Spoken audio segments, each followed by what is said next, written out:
جب انسان مر جاتا ہے تو اس عالم سے منتقل ہو کر عالم برزخ میں پہنچ جاتا ہے۔ جب نیک بندے کو چارپائی پر لٹا کر قبرستان لے جایا جاتا ہے تو وہ کہتا ہے مجھے جلدی لے چلو۔ جب برے بندے کو چارپائی پر لٹا کر قبرستان لے جایا جاتا ہے وہ کہتا ہے ہائے میری بربادی، مجھے کہاں لے جا رہے ہو۔ موت کے بعد قیامت قائم ہونے تک ہر شخص پر جو زمانہ گزرتا ہے اسے برزخ کہتے ہیں۔ جب مرنے والا مر جاتا ہے تو برزخ میں اس کی اولاد اس کا اس طرح استقبال کرتی ہے جیسے دنیا میں کسی باہر سے آنے والے کا استقبال کیا جاتا ہے۔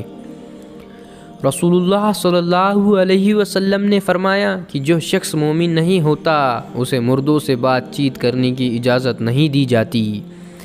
رسول اللہ صلی اللہ علیہ وسلم نے ارشاد فرمایا جو شخص اپنے مسلمان بھائی کی قبر کی زیارت کرتا ہے، سلام کرتا ہے اور اس کو پاس بیٹھتا ہے تو وہ صاحب قبر آپ کی سلام کا جواب دیتا ہے۔ نیک بندے دنیا میں اچھے اعمال میں زندگی خرچ کرتے ہیں اور مرنے کے بعد کی زندگی کا یقین رکھتے ہیں۔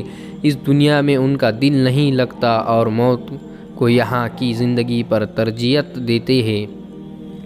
جب مومن بندہ دنیا سے جانے اور آخرت کا رخ کرنے کو ہوتا ہے تو اس کی طرف آسمان سے فرشتے اترتے ہیں جس میں سفید چہرے سورج کی طرح روشن ہوتے ہیں۔ ان کے ساتھ جنتی کفن ہوتا ہے اور جنت کی خراب ہوتی ہے۔ جب نیک بندے کی روح نکالنے کے لیے موت کے فرشتے آتے ہیں تو اس سے کہتے ہیں کہ یہ پاکیزہ روح اللہ کی مغفرت اور اس کی رضامندی کی طرف نکل کر چل۔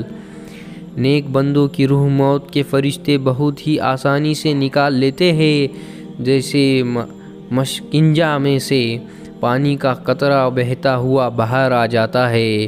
بندے کی روح نکال کر جنتی کفن میں لپیٹ کر خوشبو لگا کر آسمان کی طرف چل دیتے ہیں۔ جب قبر میں نیک بندہ لیٹا ہوتا ہے تو دو فرشتے آتے ہیں، اس سے 3 سوال کرتے ہیں۔ پہلا تیرا رب کون ہے، دوسرا تیرا دین کیا ہے، تیسرا تمہارا نبی کون ہے۔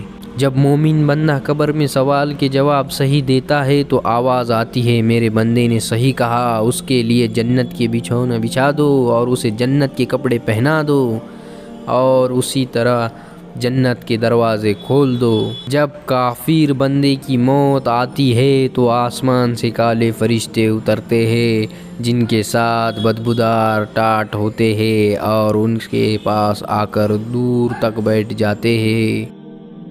قبر میں مومن کے کانوں میں منکر نکیر کی آواز ایسی ہوں گی جیسے ایک سریلی آواز کانوں میں بھلی معلوم ہوتی ہے۔ آنکھوں میں سورما لگانے سے آنکھوں کو لذت محسوس ہوتی ہے۔ مومن بندے کو قبر ایسے دباتی ہے جیسے کسی سر میں درد ہو اور اس کی شفاعت والی ماں آہستہ آہستہ اپنے بیٹے کا سر دباتی ہے اور وہ آرام و راحت پاتا ہے۔